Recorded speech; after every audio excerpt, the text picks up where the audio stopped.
Hello friend, जेके agriculture classes में आप सभी का स्वागत है।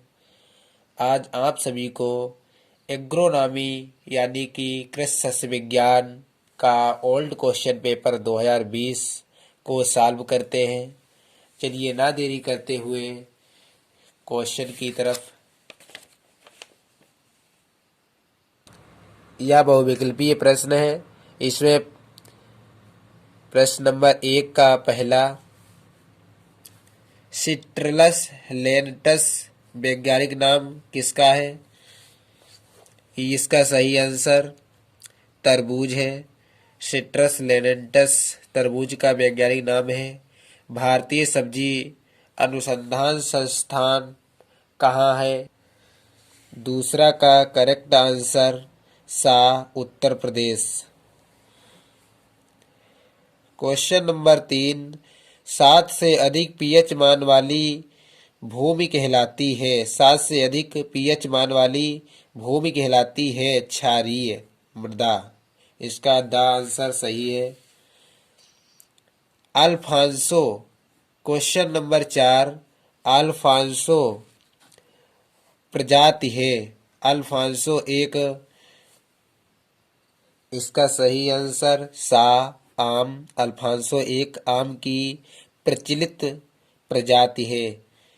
क्वेश्चन नंबर 5वां, वी पटेल देह विकार है। वी पटेल एक फूल गोभी का देहिक विकार है। इसका द आंसर सही है। चलिए क्वेश्चन नंबर 2 की तरफ।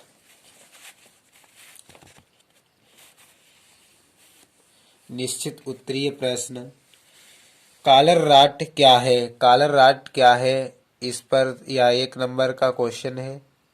इसका सही आंसर, यह एक फफूंद जनित सेब में लगने वाली जड़ की बीमारी है। इस बीमारी में सेब की जड़ें गल जाती हैं। इसका यह करेक्ट आंसर है।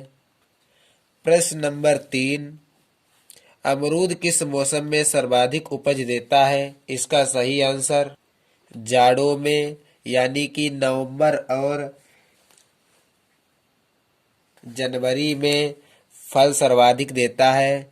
इसे मृगबहार भी कहते हैं, मृगबहार। यदि पूछा जाए कि अमरूद किस बहार में सर्वाधिक फल देता है तो मृगबहार लिख सकते हैं।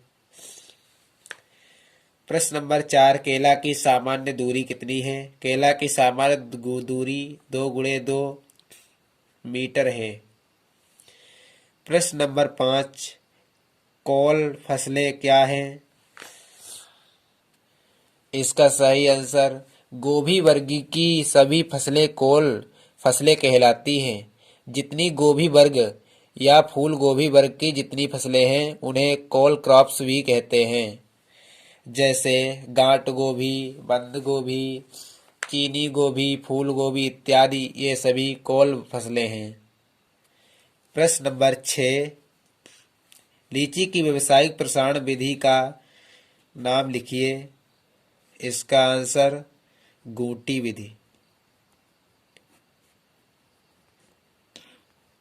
गूटी विधि द्वारा इसका व्यावसायिक प्रसारण होता है। 6 तक के सभी प्रश्न कंप्लीट हो गए और आगे अति लघु उत्तरीय प्रश्न। प्रश्न नंबर 7, सेब के एक प्रमुख रोग का नाम बताइए तथा उसके नियंत्रण के उपाय भी लिखिए।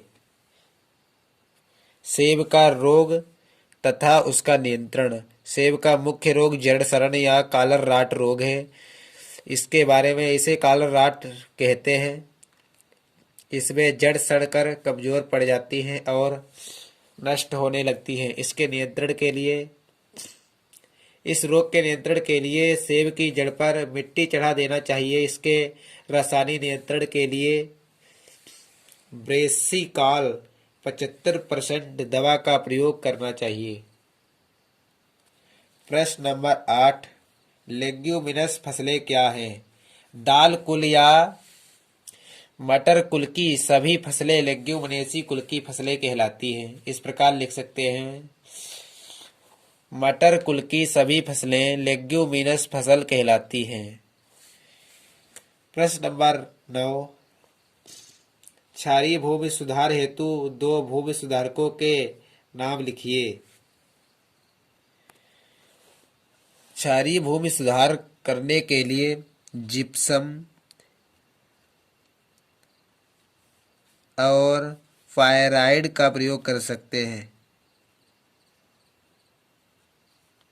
जिप्सम तथा पायराइड का प्रयोग कर सकते हैं। इसका सही आंसर है।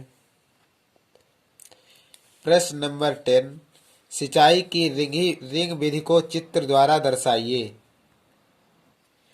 यह है सिंचाई की रिंग विधि से सिंचाई की थाला या रिंग विधि कहते हैं। या थाला विधि या रिंग विधि, इसका चित्र पूछा गया है। इस प्रकार इसका चित्र बना सकते हैं आप। प्रश्न नंबर 11, बैगन के एक हानिकारक कीट का नाम लिखिए तथा उसके नियंत्रण के उपाय भी लिखिए। जैसे फल छेदक या भेदक। इस कीट की सुंडियां फल के अंदर घुसकर खाती हैं, जिससे फल खराब हो जाता है और सब्जी बनाने योग्य नहीं रह जाता है।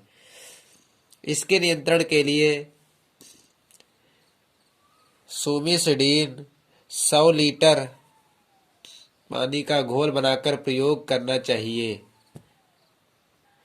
प्रश्न नंबर 12, नींबू के 2 प्रमुख रोगों के नाम तथा उनसे होने वाली हानियों का वर्णन कीजिए। नींबू के 2 प्रमुख रोग इस प्रकार हैं। नींबू का कैंकर रोग, एंथ्रेक्नोज। नींबू का कैंकर रोग यह एक जीवाणु द्वारा होने वाला रोग है। इसमें पत्ते, शाखाएं और फल आदि प्रभावित होते हैं। इस रोग के लक्षण पत्तियों पर हल्के पीले रंग के दिखाई देते हैं। इस रोग से पूरा का पूरा पेड़ प्रभावित होता है। यह रोग कागजी नींबू पर अधिक लगता है। नंबर 2 पर एंथ्रेक्नोज। इस रोग से प्रभावित टहनियों से पत्तियां गिरने लगती हैं और धीरे धीरे पूरा पेड़ सूख जाता है। यह एक कवक या फफूंद के द्वारा होने वाला रोग है। इस प्रकार इसे याद कर सकते हैं। नींबू के मुख्य यह रोग हैं जो यूपी बोर्ड परीक्षा में पूछे जा सकते हैं। यदि आप नींबू की पूरी खेती देखना चाहते हैं तो मेरे चैनल को सब्सक्राइब कर दो और बेल आइकन को दबाएं ताकि आने वाली वीडियो की नोटिफिकेशन आप तक पहुंच सके।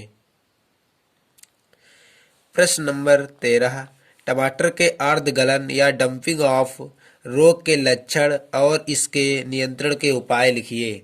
यह भी देखिए। अर्ध पतन या डंपिंग ऑफ यह एक फफूंद द्वारा लगने वाली बीमारी है। यह नर्सरी अवस्था में लगती है। इसमें पौधे गलने लगते हैं और मुरझाकर मर जाते हैं। इसके नियंत्रण के लिए थायराम या कैप्टान की 2 ग्राम दवा प्रति किलोग्राम बीज से उपचारित करना चाहिए। प्रश्न नंबर 14, जल भराव के भूमि एवं पेड़ों पर प्रभावों की व्याख्या कीजिए। यदि आप वीडियो देखना चाहते हो तो मेरे चैनल को सब्सक्राइब कर लो और इस प्रकार की वीडियो आपको मिल जाएगी। जल भराव से भूमि एवं पौधों को हानियाँ। जल भराव से पौधों को हानियाँ कौन कौन सी है? नंबर 1 पर पौधे सड़ने लगते हैं। नंबर 2 पर पौधे की बढ़वार कम हो जाती है। नंबर 3 पौधे उचित मात्रा में वायु संचार नहीं कर पाते हैं। नंबर 4 उपज में भारी गिरावट आती है। नंबर 5 पौधे पर लगे फल फूल गिर जाते हैं। नंबर 6 पौधा रोगग्रस्त होकर मर जाता है। इसके बाद आता है जल भराव से भूमि को हानियाँ। इसमें नंबर 1 पर आता है भूमि का ताप सामान्य से नीचे गिर जाता है। नंबर 2 भूमि दलदली हो जाती है। नंबर 3 भूमि में उपस्थित लाभदायक जीवाणु निष्क्रिय हो जाते हैं। नंबर 4 भूमि की भौतिक दशा बिगड़ जाती है। नंबर 5 कृषि कार्यों में बाधा उत्पन्न हो जाती है। कृषि कार्य जैसे जुताई, बुवाई आदि में बाधा उत्पन्न हो जाती है। नंबर 6 भूमि में वायु संचार नहीं हो पाता है। नंबर 7 जड़ें उथली रह जाती हैं। इस प्रकार यह मोस्ट इम्पॉर्टेंट क्वेश्चन है जो यूपी बोर्ड परीक्षा में पूछा जा सकता है। प्रश्न नंबर 15, कृंतन क्या है, इसके लाभों और सीमाओं की व्याख्या कीजिए। ये भी देखिए, कृंतन क्या है। फल वाले वृक्षों की काट छांट करना ही कृंतन कहलाता है।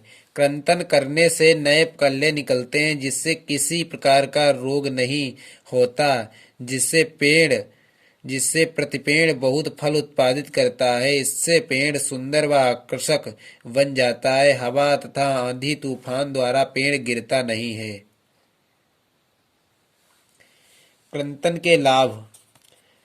नंबर 1 पर पेड़ सुंदर व आकर्षक बन जाता है। नंबर 2, नए कल्लों में सर्वाधिक व उच्च गुणवत्ता वाले फल लगते हैं। नंबर 3, पेड़ आंधी तूफान में फटता या गिरता नहीं है। नंबर 4, पेड़ फल उत्पादित बहुत ज़्यादा करता है। नंबर 5, पेड़ या फल में किसी भी प्रकार का रोग व कीट नहीं लगते। नंबर 6, कृंतन के बाद वृक्षों में फल फूल बहुत अच्छे आते हैं।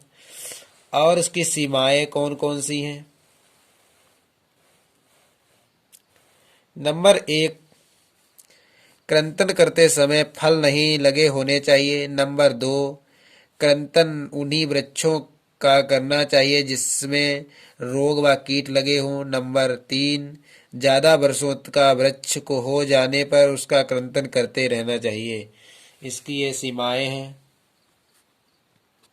क्वेश्चन नंबर 16, उत्तर प्रदेश से सब्जी वाली मटर की खेती की व्याख्या कीजिए।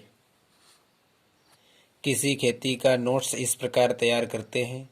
आप अपनी कॉपी में इस प्रकार ही नोट कर लें। और सब्जी वाली मटर की खेती। मटर का वनस्पतिक नाम पायसम सिटाइवम, कुल फबेसी और ओल्ड नेम लेग्यूमिनेसी। उत्पत्ति स्थान उत्तर पश्चिम भारत। जलवायु ठंडी व शुष्क जलवायु। उन्नतशील किस्में आर्केल, ओसाजी, बोनविले, जवाहर मटर 1 और 2, पूसा प्रगति, आजाद मटर 1, पंत सब्जी मटर 3, विवेक 6। खेत तैयार करना। खेत को 2 से 3 बार जुताई करने के बाद इसमें खाद एवं उर्वरक डलवाकर मिट्टी को पाटा या वेलन द्वारा भुरभुरी करा देना चाहिए। खाद एवं उर्वरक। सड़ी गोबर की खाद 150 कुंटल से 200 कुंटल प्रति हेक्टेयर। नाइट्रोजन 20 केजी प्रति हेक्टेयर। फास्फोरस 60 केजी प्रति हेक्टेयर। पोटास 40 केजी प्रति हेक्टेयर। बीज दर 80 से 90 किलोग्राम प्रति हेक्टेयर। बुवाई का समय 20 अक्टूबर से मध्य नवंबर तक। सिंचाई। पहली सिंचाई मटर की निकाई गुड़ाई के बाद और अन्य सिंचाइयां नमी के अनुसार करते रहना चाहिए। कीट व रोग और उनके नियंत्रण। रोग नियंत्रण। रोग नंबर 1, मृदु रोमिल आस्टार डायनी मिल्ड्यू। इस रोग में पत्तियों की निचली सतह पर रुई की तरह मुलायम बढ़वार प्रातः दिखाई देते हैं। पत्ती की ऊपरी सतह पीली पड़ जाती है। इसके नियंत्रण के लिए 2.5 केजी दवा एंडोफिलियम 45 को 1000 लीटर पानी में घोल बनाकर छिड़काव करना चाहिए। नंबर 2, रोग सफ़ेद चूर्णित आस्था, जिसे वाइड्री मिल्ड्यू कहते हैं। यह कवक द्वारा होने वाला रोग है।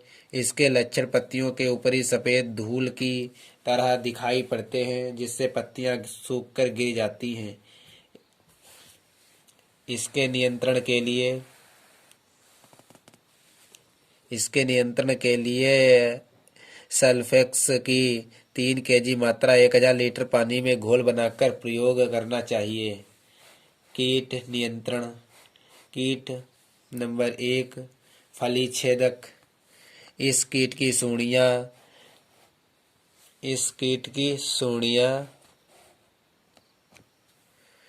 फली के अंदर घुसकर खाती हैं, जिससे फली खोखला हो जाती है और इसके अंदर दाना नहीं रहता है। इसके नियंत्रण के लिए सूमिसडीन की 1.5 kg लीटर या दवा का 1000 लीटर पानी में घोल बनाकर प्रयोग करना चाहिए। उपज 80 से 100 कुंटल प्रति हेक्टेयर। इस प्रकार आप यूपी बोर्ड परीक्षा या अन्य कृषि परीक्षाओं में लिख सकते हैं। प्रश्न नंबर 17, लहसुन एवं टमाटर की तुलनात्मक खेती का वर्णन कीजिए।